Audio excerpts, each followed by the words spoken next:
Welcome back to Loud Speculations. I'm Daniel. I'm Scott. This week we talk about Critical Role Campaign 2, Episode 69, The King's Cage. Yes. Not The Sacrifice of Angels. Though, arguably... Still The Sacrifice of Angels. Yeah. You may not have nailed the title, but you did nail what happened. Yeah. A lot of combat this episode. Yeah. Not a lot of dialogue per se, where the previous episode was the exact opposite of that. A lot of dialogue. Yeah, but the dialogue was very powerful. Oh, yeah, for sure. Yeah. And this episode was a prime example of one thing we always say, that combat is role play. Yeah. But also of role playing the dice. Yeah. And the dice knowing, which is another thing we always say. Yeah. When they made rolls they shouldn't have, and when they failed rolls they should have made, and the dice knew what the story needed to be. Yeah, for sure. Right off the bat, they start talking in short rest. And casting Identify. Yep.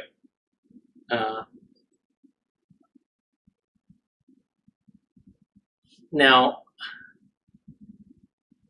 one of the funniest things there was Ford not getting his call back. When he's like, "Can I get a hey?" Only Marisha, only Bo gave him a hey. So I thought that was a good first mate moment for her. Yeah. Yeah, they identify the whip. The whip. Unusual. You think?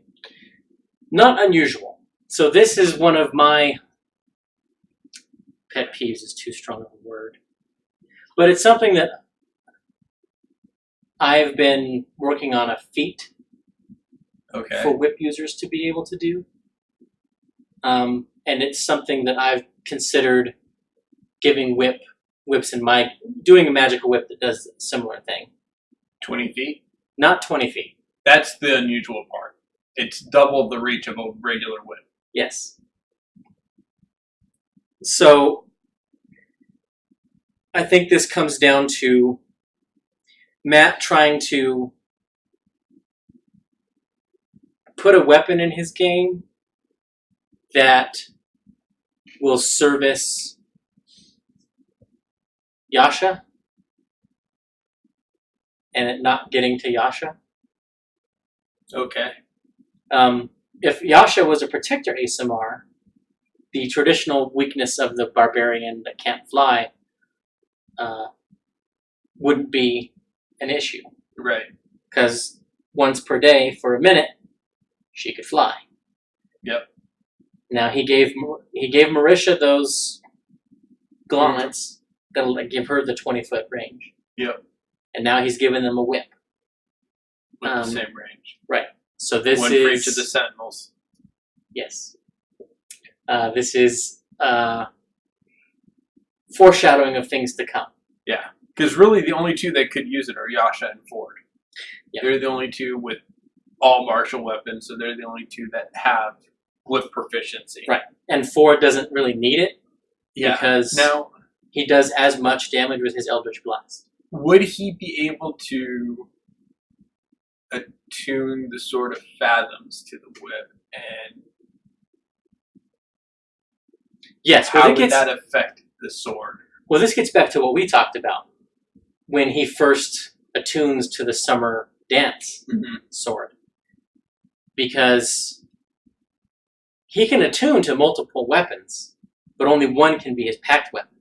Right. And Ford was unclear when he was attuning to the Summer Dance sword. Right. And rather than Matt give him, make him choose between the scimitar, because I believe it was a scimitar when Molly had it. Yeah, it was. he just said, well, you can have it as a falchion. It'll basically be the longsword, transferring the enchantment, but you lose the old enchantment. Right. Yeah. But I'm just wondering how that would work with the whip if you put that enchantment on the falchion.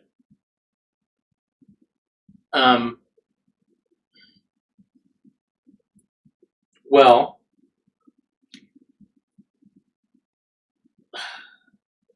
my guess is if Ford were to take it and attune to it, the handle of the whip would get barnacle-y, and the whip may actually change form to be seaweed.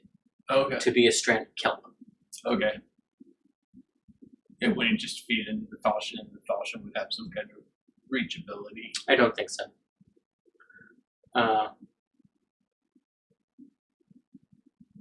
I say that, but maybe. I mean, the Sword of Omens could do shit like that. Right. So, I mean, he's already got the eye. Yeah.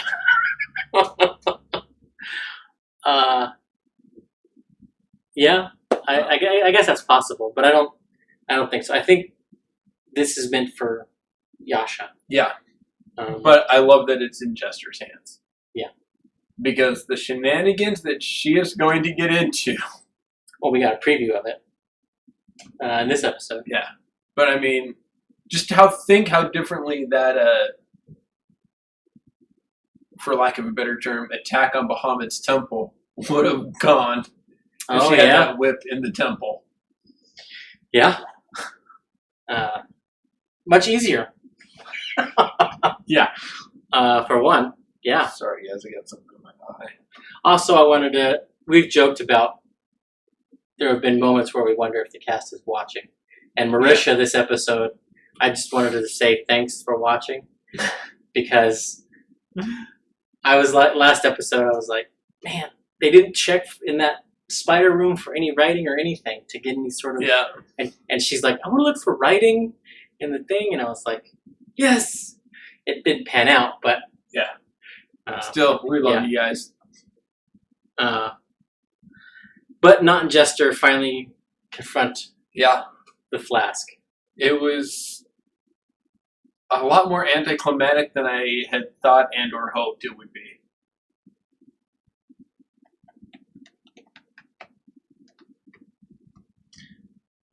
I think it went down pretty much how I kind of expected it. I think, because I wasn't expecting her to be super confrontational with Jester. I think, because the way that Sam approached that was, I've asked everyone else. I'm alone with Jester. I should at least ask. Right. But it came to, there was no, even, I expected at least an initial outburst of anger about it. Just like, well, why? And what? And, I mean, we got an outburst at Caleb because people he used to hang with before he met her did something bad that he had nothing to do with. Yeah, but that had to do with her husband and son. Arguably, she loves the Flash just as much. She hasn't threatened to kill anybody over her family. She's threatened to kill party members over the flask. Yeah, well, technically she did threaten to kill Jester if she didn't give it back. I mean, was it a throwaway, half-hearted attempt at intimidation? For sure. But yeah, he got it in there. Yeah, I just expected more of an, I expected it to end the way it did, but I expected there to be a big emotional outburst initially when he found out. And yeah, I'm not saying that it was wrong in how it played out. I'm just saying it wasn't what I expected and hoped for. See, I think the way Jester started the conversation off in her defense, I think diffused that. Okay. Whereas if she had played it the way Ford sometimes does, like she was just pranking Knot, I think we would have had the explosion. Gotcha. Okay. But because Jester was like, look, I was doing it because you almost die. You know? when you're drinking, you don't look for traps, and when you do, you set them off.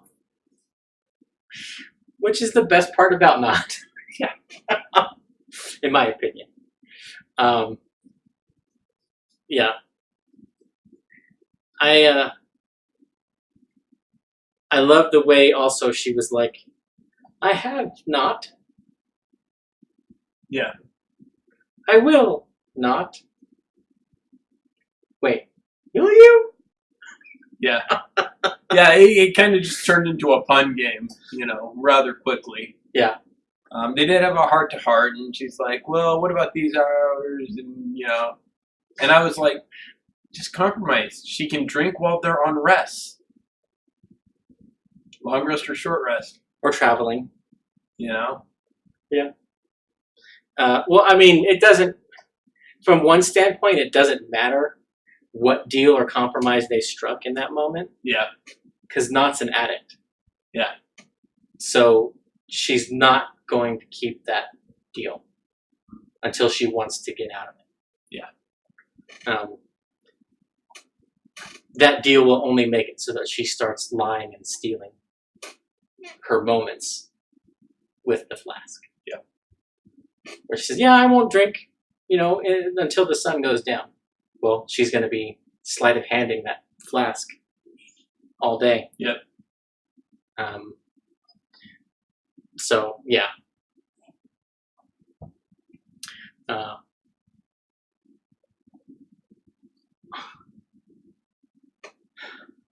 Knott mentions that the reason why she's drinking is because she's scared of what happens next, which is something we've talked about. Mm-hmm. That she doesn't want to think about what happens when she gets Yeza back to the Empire, and Sam, I don't think, wants to think about what happens when that happens. But this episode is arguably the first time that we've seen the potential that he retires Knott. Yeah. And we may look back on this as that was the moment that he made the decision to retire Knott. Yeah. Or it's going to be arguably more interesting for him to play through the struggle of the parental figure that has to go away to be the parent. Yeah, I think either of those should, and I'm still wondering, like, at this point I don't think it's going to happen, but it feels like he's not is set up to multi-class into the artificer for the alchemist subclass. With the extra tinkering she's been doing with Yeza in the shore house. Yes, but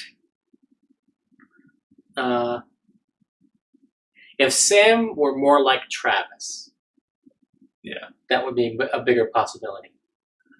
I think it's not that. Okay, Scanlan was a bard, but he was a roguish character. And now he's playing a roguish character.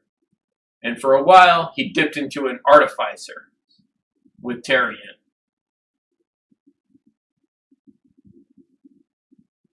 And I think it's just me pushing that onto campaign 2. Yeah, but I think, and Tarian being an artificer wasn't Sam's choice, I don't think. I think it was, he had this idea for this character, and Matt said, well, I think this will fit that best, because it was, the concept was, this guy knows nothing. If he didn't have his gear, he wouldn't be anything. And so that's the way they reflavored the Artificer for that, for campaign 1. Arguably, Artificer, the way it is now in the latest UA, can't really do that. Right. But it can be a damn good alchemist, which is what Knott is. Oh, yeah. Just, she's been tinkering, she's been building things. I don't think... I don't think she's going to, but I think she's set up that she could. And I think I'm seeing it because of that. I'm going to say something that will increase the chance that Sam does it. Okay. It is a suboptimal choice of a multi-class. Because you have to use your bonus action to command your construct. So you're thinking of the Battle Forge thing. The Alchemist Homunculus can do a lot more. It's more of a support piece than the one that our friend in our Sunday night game plays, but it is different. And saying it's a suboptimal build actually increases the chance of Sam doing it. That's what I mean. Yeah. Yeah, you said it the other way. That would be, because, Sam's Scanlan was built by Sam saying, what's the worst race class combo I can play? Gnome Bard. Okay, that's what I'm doing. Yeah.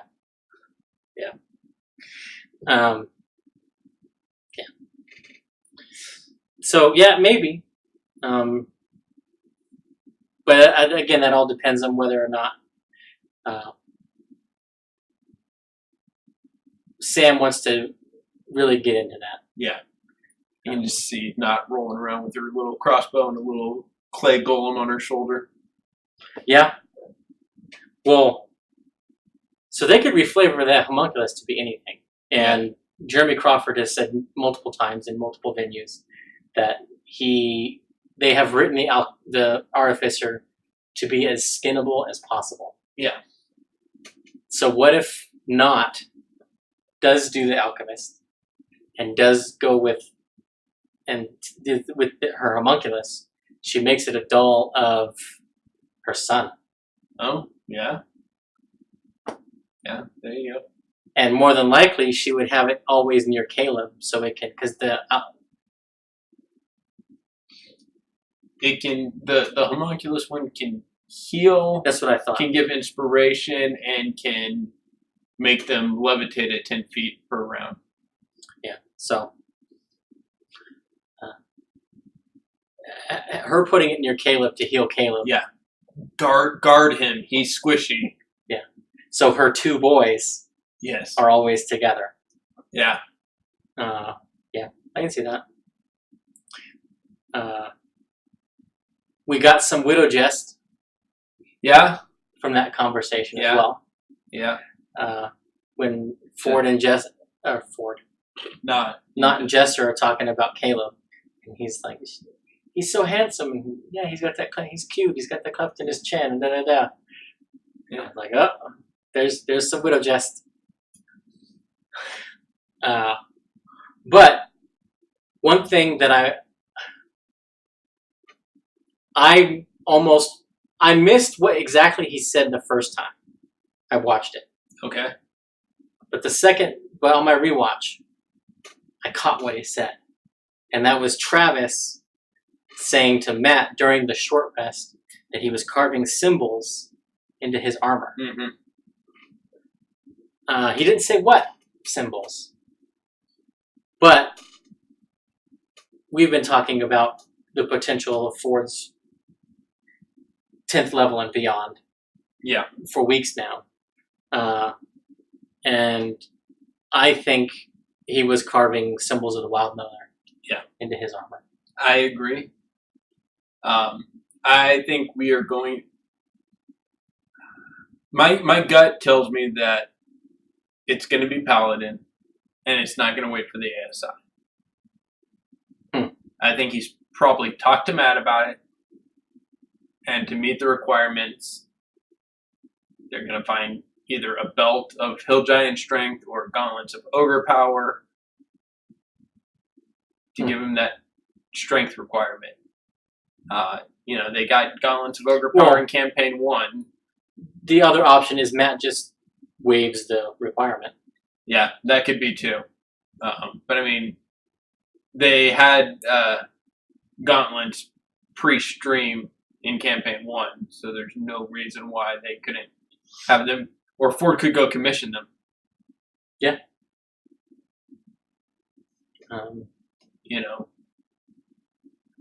They've got connections at places where they can get them commissioned already. So, speaking of leveling, because I wanted to talk to you about this. Yes. Well, we can talk. Well, we'll do it now. Level at the beginning of this episode or at the end? End. You think it'll wait till the end? Because my gut tells me they're going to level at the beginning. Yeah. Yeah, beginning. I'm sorry. My brain was thinking, I'm still on 69. Oh, so. Yeah. Fair. Yes, beginning of episode 70.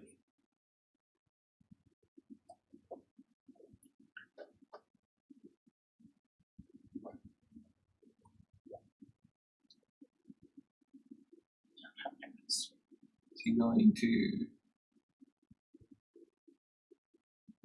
Oh, is he going to step up his muscle because Yasha left? No.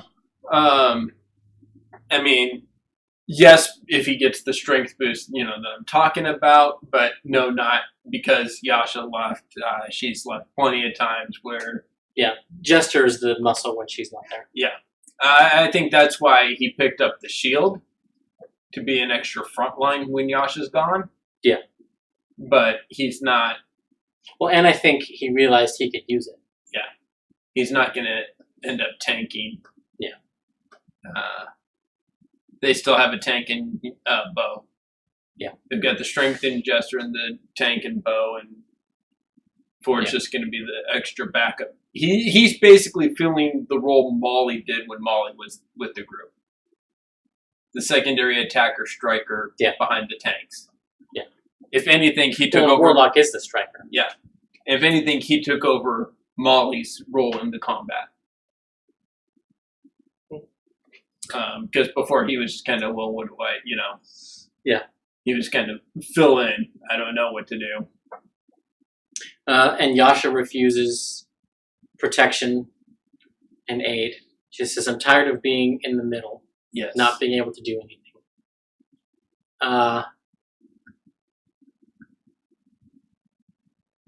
And I was like, have you really been? False dichotomy that she set up. Yeah. She has been in the middle, but all that it's caused her to do is, I can't get anywhere. Yes, you can. You can move through allies. Oh, okay. I move through the allies and move up. Yeah.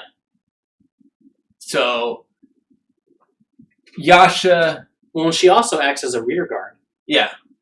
That's usually why she's not toward the back. Yeah. I think Yasha used it as a false dichotomy to put herself in the front because she was looking for the answers. True. If I say it this way, they're not going to argue it, and I can go in and get my answers. But didn't ask any questions. Nope. Ford and Jester handled that, or Ford, Jester, and Kaylin, and Bo. Well, handled the interactions with Oban. Mm-hmm. And I think part of that was, I think she was in shock when Oban rebuilt himself. Because we were wrong. It was the demon. I had settled on vampire because of I figured it was his lack of reflection in the mirrors that prevented him from getting the knife. Right. And I hadn't settled on anything, but I didn't think it was the Cambion.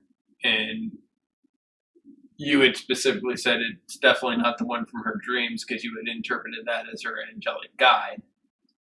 Yes, but not mutually exclusive. Technically. Because it's possible for an ASMR, if they were to go to a higher plane, to meet their angelic guide. Yeah. So a fallen ASMR, because in theory, these beings that are their guide, they're not just a manifestation of their subconscious mind. Right. They are an actual being. Right.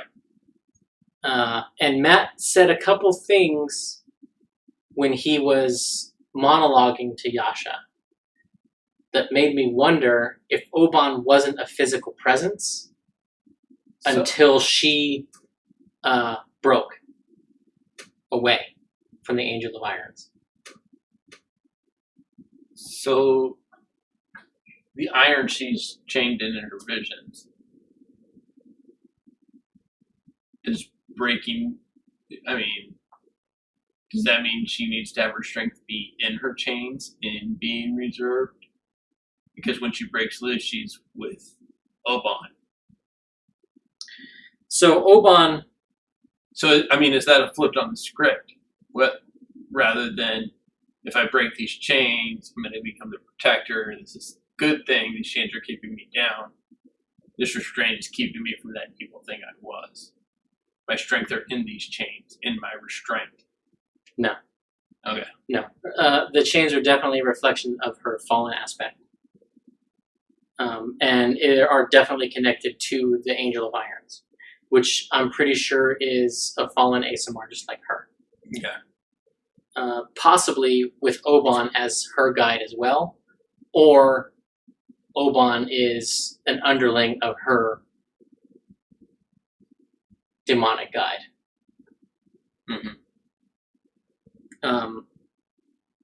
Yeah, and I like that when she, skipping ahead here, when she picks up what's left of Oban, she feels the faint beat of the heart. So, yeah, Oban's not Molly dead. Well, he's a demon. He just went back to the abyss. Yeah, he can always come back.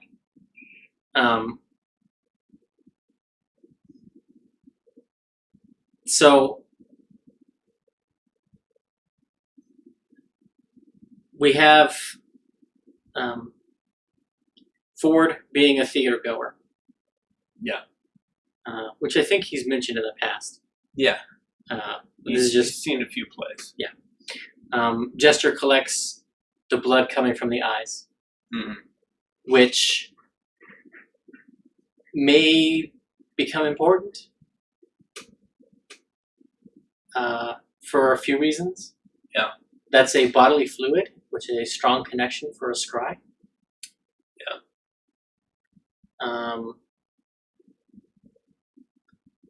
If she gets creative, she may be able to use that blood as a bonding agent to send across planar boundaries. Yeah, there's a lot of opportunity in that. They see the mural, and something about Matt, the way Matt described the Crawling King, made me think of the Screaming Cherub from Campaign 1, when they went to the Platinum Mine to clear it to give Tarion's family the deed to their house.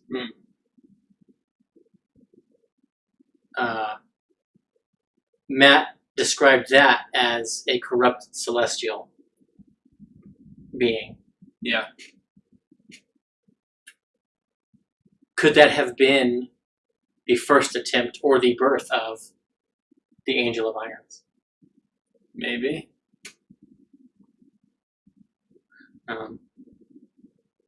So that was from that didn't come to me until my second. Technically, would have been my third rewatch. But yeah, I was like, that's an interesting potential connection to Campaign 1. Yeah. But one of the reveals that I thought was huge in terms of Exandrian cosmology was Matt revealing that the Betrayer God's temples were built, well, in this one specifically, were built by Moradin and Saloon, the Moonweaver. Yeah. Which Matt has said Molly's story isn't done. And he followed. Yeah. So, yeah, I thought that was like, okay, so this is part of the tie-in. And I think overall there will be things that lead back. I think they're going to have to talk to the Tabaxi again, which is another reason for the blood. Oh, yeah. But I think that his backstory plays into the campaign. Yeah. His backstory is going to come up. Molly's not coming back, but and we said happened when Caduceus joined the campaign, we speculated that Caduceus had a lot of parallels in his backstory that Molly had. Because Taliesin had to come up with Caduceus real quick. Yeah. And if you can, don't throw out work you've done. Yeah. So I think he found different things in Molly's backstory that he could put into Caduceus so that Matt could weave Caduceus in much easier. Mm-hmm. And also to give him the similar themes that he was expecting to cover with Molly, that he could cover with Caduceus. So, yeah. But I think that's an interesting thing for Matt to have done. Because in a sense, it answers the question, why would demons have temples? Yeah. Devils, yes. You can see devils creating hierarchy and a priesthood and all that stuff. But demons, not really. Mm-hmm. But if Moradin built the damn thing... Which also strengthens the idea that Gratz is going to make an appearance. Because he's the devil that switched sides and became a demon lord. Mm. He was an archdevil that switched sides and became a demon lord. Yeah. So, and I think that's the first glimpse of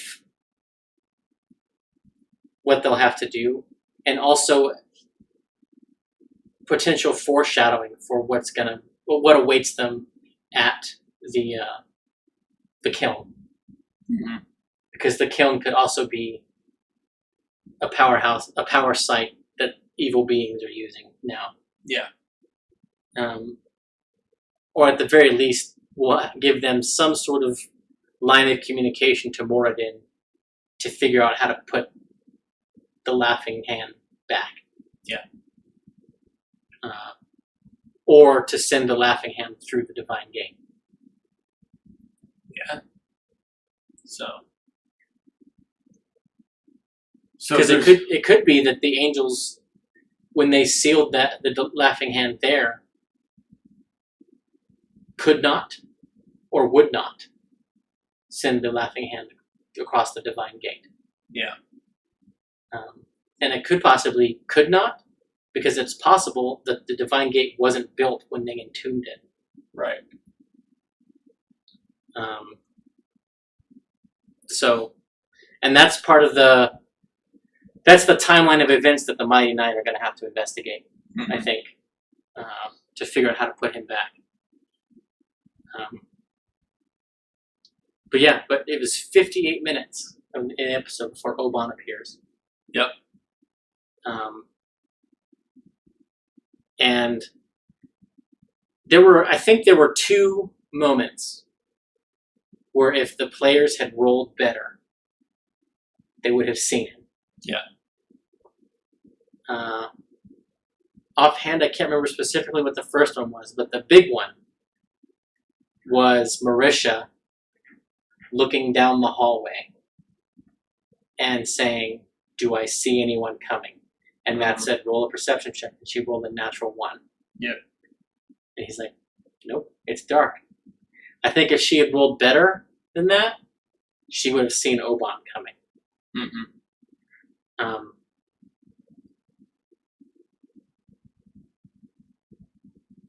Yeah, so much of last episode and this episode rely on the players' drive to explore. Yeah. Because arguably, if they had opened it up, saw that the door was closed, they could have been, well, seal it back up again. Or, plunge the knife in, look for tracks, no tracks, pull the knife out, closes, play the thing. Then they're fighting Oban out in the mirror room. Yeah. It could have gone different in there if some of their attacks had gone off and broken his concentration while he was doing the ritual. So, that's one of the things I wanted to talk about tonight. Because in ritual spellcasting, you are concentrating. And if your concentration is broken, the ritual stops. Mm-hmm. And Matt tried to give them that clue in the battle. Mm-hmm. That despite what they were doing, he was maintaining his concentration. But they finally did hit him, and Matt didn't roll for the concentration check. Do you think that was an oversight on Matt's part? Or do you think because the damage was only like 11, that he decided to give Oban a passive concentration check? I think so. Okay. I think it was a passive, or it was just, or he had, or, you know, he might have, you know, a high con save. Well, he definitely does. I mean... Yeah. So, I mean, he'd have been like, I can't fail that roll. Yeah, that's true. Yeah. But, like... Because he did roll when, you know, he had Ashley roll a persuasion, but he rolled an insight for Oban when she was like, hey, come down here so I can help you finish. Now, it didn't work, but he did roll for that. So, I think either he gave him a passive or it was his bonus is low enough that he wouldn't have failed. Right. Yeah. You know, he may have been like, hey, do some more There's damage. only a 5 or 10% chance he fails it. Yeah. He could. It didn't happen the first round. It happened this round, so it's going to go off. Yeah, and I also think that part of it, I know Matt said he had several different ideas on Ashley's exit. And it just depended on how the dice went and how what the players decided to do. And I think once once we were like a couple rounds into the ritual, he was like, this is how it's going to go. Yeah. Yeah. And the dice agreed with him.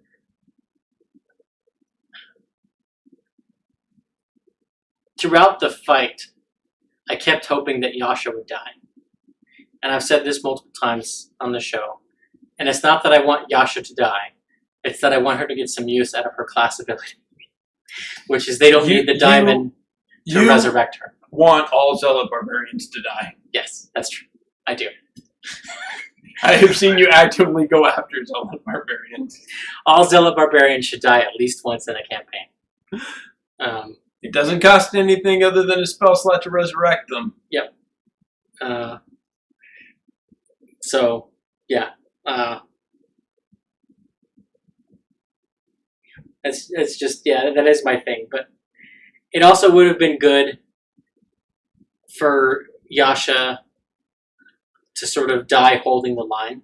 Yeah. And for them to come back later to get her. Or this thing escapes and then they go back to get her. Yeah, and she's nowhere to be found. Well, I mean, yeah, you could do that, but I'd have the body so there they resurrect her and all they scrimp and save and try and to get the 25,000 gold diamonds because it's going to be longer than 10 days before they can get back to resurrect her. Right. And they scrimp and save and they bring the diamond in and they do the ritual. Yasha comes back and the diamond remains. Yeah. Yeah.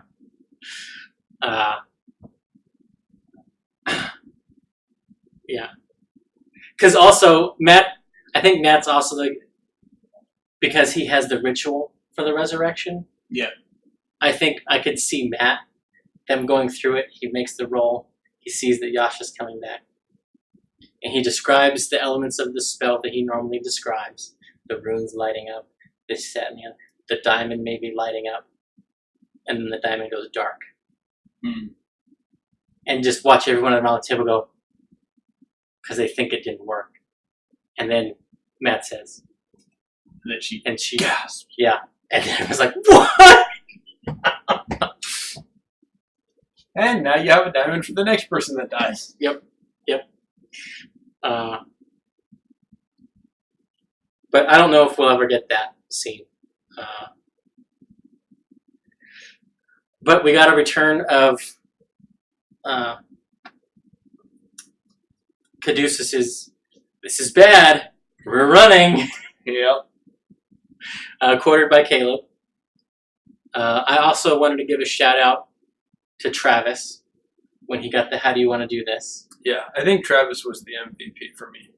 For me too. So Solidly. Yeah. From the beginning all the way through. Yeah. Both his personal story and the overarching story. He was pushing and role playing and well, and making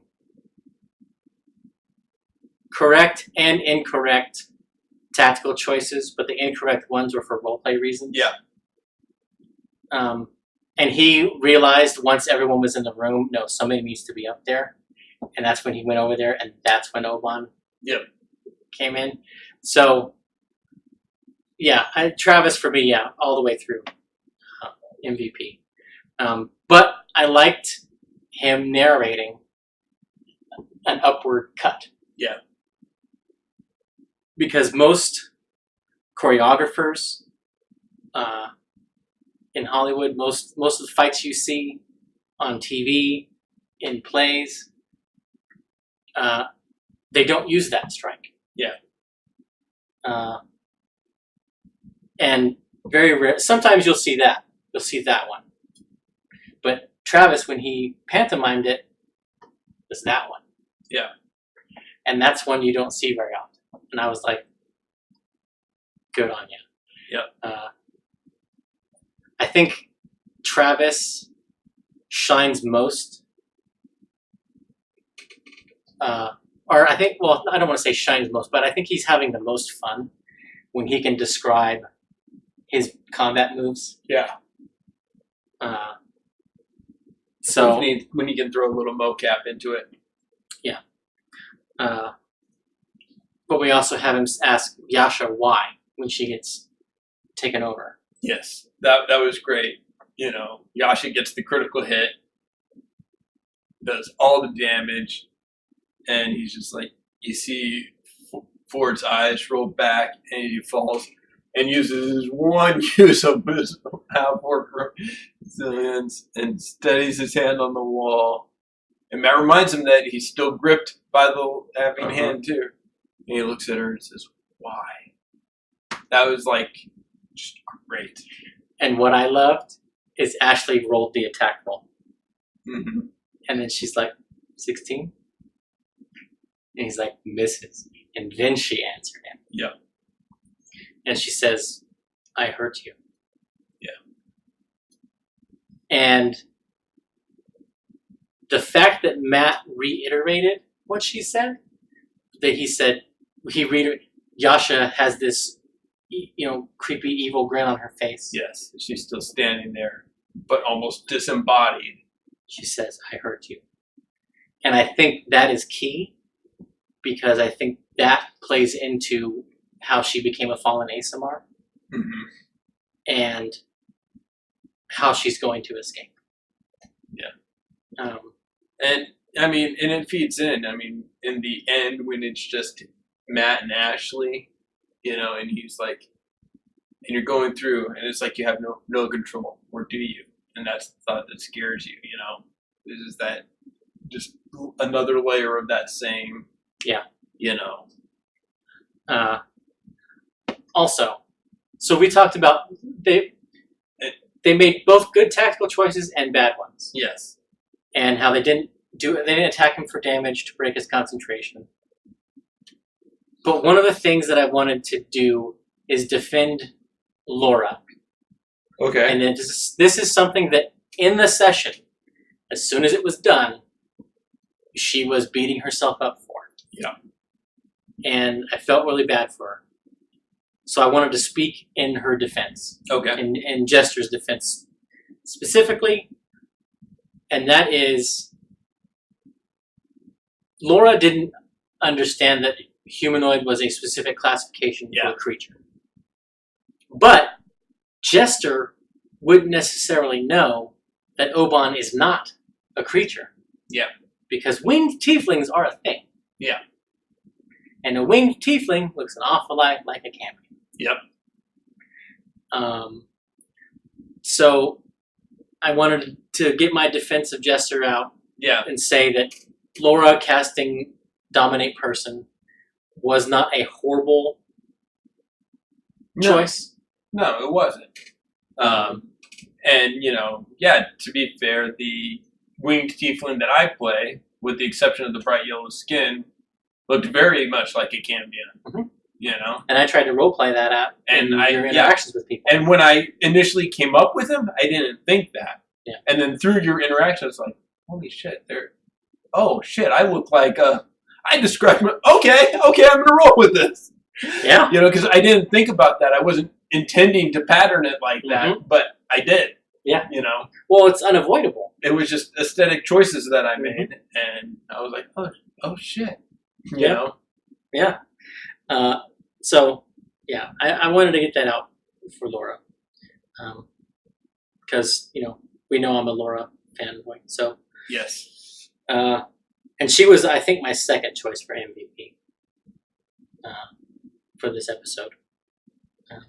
Yeah, she...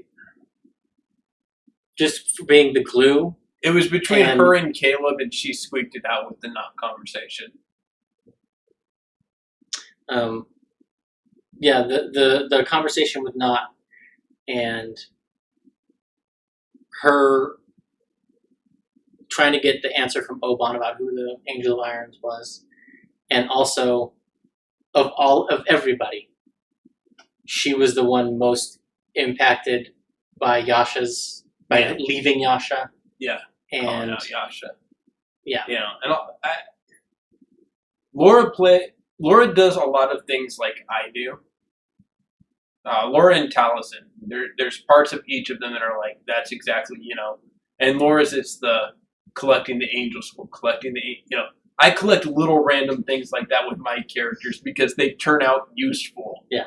You know, and I may have no idea why I'm collecting it in the moment, but I almost always find a good reason to use it. Yeah, that's true. And sometimes it's multiple levels later when everyone's forgotten about it, but I've still got it on my character sheet. It's on the sheet, yep. So another thing I wanted to talk about, mechanics-wise, for the combat. Yes. Was we haven't talked about it before, because usually it hasn't been an issue. But Summon Greater Demon. Matt has never given the demon the charisma save. Mm-hmm. It is supposed to get a charisma save every turn. Yeah. To break free. And when it breaks free, it doesn't go away. No. And if the summoner loses concentration, it doesn't go away. He just loses control. Yep. And Caduceus blessed it in this fight. Yep. If they had been doing the saving throw for that thing, and then it got a D4 save bonus from Bless, I mean, yeah, Ford has a super high DC, and the Balgura, I don't think, has a very good charisma. So it's 17, probably not... Okay, so it's going to be +3. 8 plus his 4 proficiency modifiers, 12 plus the 5 for his charisma. Yeah. Oh, you're talking about Ford's? Yeah, his saving DC. throw. Yeah. And the Balgura, I think, has a +1 or, at best, charisma. Okay. Saved. So it's not likely to happen, but with that bless... Yeah, with that extra D4... that extra D4 can go a long way. Yeah. So... There's a reason why guidance is one of my favorite cantrips. Yeah. So that's one aspect. Another thing that made the fight easier, and Matt even said it, or made a mention of it, that he would make a note that Caduceus let Bless continue to happen. Mm-hmm. And it was instrumental in Ford hitting after Oban cast Shield, and in Yasha saving throw against the Laughing Hand's Fear. Mm-hmm. I thought about us going through and trying to deconstruct the Laughing Hand's abilities, but I don't know if we necessarily saw enough. And the only thing that I feel that we could probably comment on is that Matt has thresholds for when the laughing extends. And the further that extension, the closer he is to going down. And I am excited for that to come back. Yeah. When they face him again. Yeah. I also wanted to give some succor to Bo, because after the fight and they escape, Bo's like, was this all for nothing? You know? Or this wasn't all for... She's down on what was this for? And Travis says, you know, we can't even call this a win. Yeah. Like, other than that, we're alive. Yeah. But it wasn't all for nothing, guys. It wasn't. This was a huge win for the Betrayer Gods. Yeah. I do, so not going with that, but I do want to say that as they're running across the bridge, and Ashley's just kind of bewildered, like, I don't know if you kind of Matt winks at her. She kind of like relaxes, and it's like, and he's like, "Yeah, I got this. I know what we're doing. You're don't worry, you know." Oh, I think I caught that, but I didn't read that into it. Yeah, and I think it was just Matt reassuring her that this is part of the plan. You've got to leave, so it's not the end, you know. Yasha's not being written out totally. Yeah. Okay, that's one of the things that also sort of sealed the deal for me with Travis being MVP was that conversation at the end when he's like, look, we can't just go to whoever we think we have to report to and bring the problem. He's like, we need to have a solution. Yeah. He's like, problems get locked away. Yeah. And I'm wondering if Travis and Laura are watching Chernobyl. And if that might have been in his mind at all. Possibly. I think it was a reference to Uk'otoa.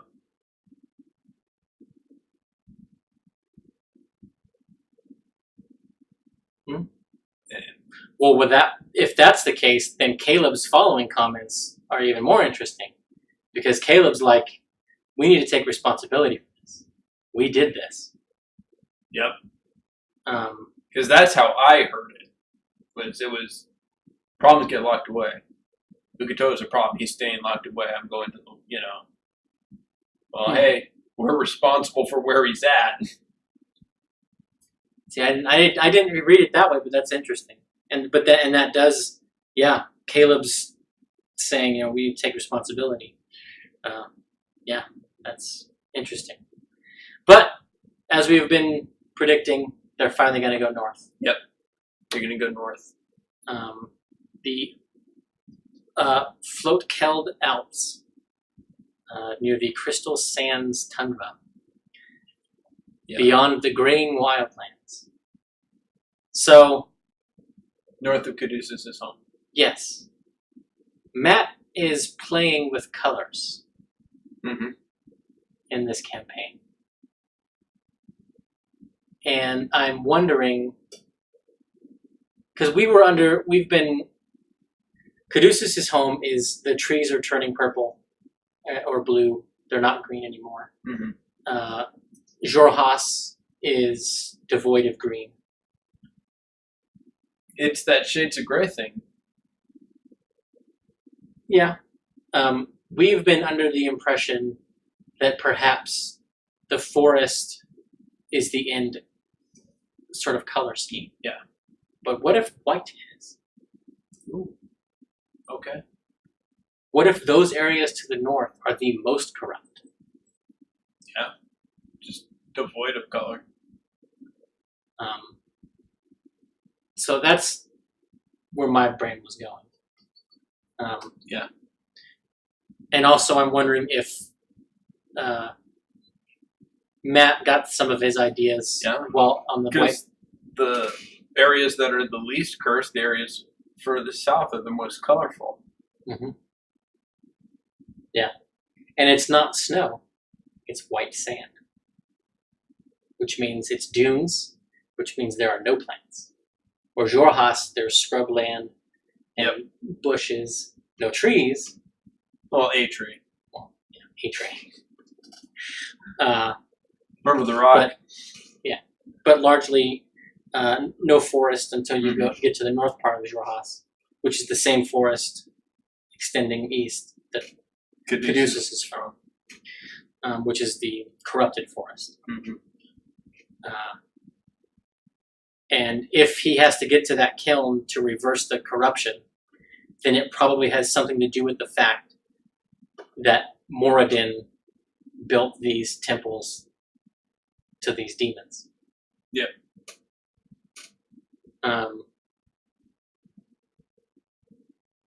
At least that's where my brain's going. But he sends everyone away. We have another reverse whisper, is that what they call it? Where everyone else leaves? And, where Matt narrates the jailbreak. Mm-hmm. And Yasha's separation from it.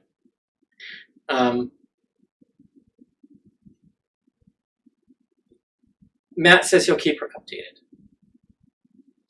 which I think is interesting and also mean, because he wasn't talking about keeping her updated on the events of the Mighty Nine, the activities of the Mighty Nine. He was talking about keeping her updated on events of Yasha and the Laughing Hand. Yes. And those are going to be, he's going to update her because what they do is going to be influenced by and influence what the Mighty Nine does. Yeah. And I also wanted to talk about quickly how Yasha broke free the first time. Okay. We haven't been given a hint, except in the fact that she didn't lose herself again until Oban was dead. And Matt narrated it several times. A remembered anger comes over you. And when that block was opened, she remembered these things about Oban. And so my thinking is, whilst Oban is in the abyss, Yasha is controlled, basically. Okay. That she is under the yoke. When Oban comes to the material plane, she becomes free. So it's going to be a matter of time before Oban comes back, and she can get that freedom again. The only other option is that it was members of her tribe came to save her. And that's what broke her out of it. The killing of them. Which is interesting in and of itself, because her tribe is now the Mighty Nine. Yeah. So tonight on Talks is Matt and Travis. Should be a good episode then. So we're gonna go and watch that. Yep. We will see you guys next week. Next week. Yes.